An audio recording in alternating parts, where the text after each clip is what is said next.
Hi friends, দেখো আজকে আমি স্যুপের রেসিপি নিয়ে চলে এসেছি। স্যুপটা বানানোর জন্য আমরা দেখো চিকেন, ডিম, ইয়েলো ক্যাপসিকাম, বাঁধাকপি, গাজর, ধনেপাতা, পেঁয়াজ পাতা, সুইট কর্ন, মাশরুম।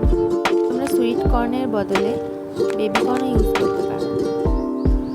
কড়াইতে একটু বাটার দিয়ে তাতে গোটা গরম মশলা ফোড়ন দিয়ে একটু রসুন, একটু আদা কুচি দিয়ে নাড়াচাড়া করে সব সবজি আর চিকেন একসাথে দিয়ে সেদ্ধ করে নিন।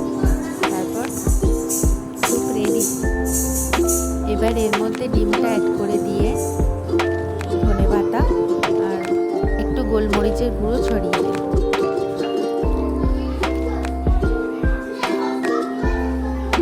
তোমরা যদি স্যুপটা একটু ঘন করতে চাও তাহলে একটু কর্নফ্লাওয়ার গুলে ওর মধ্যে দিয়ে দিলেই স্যুপটা রেস্টুরেন্টের মতো ঘন হয়ে যায়।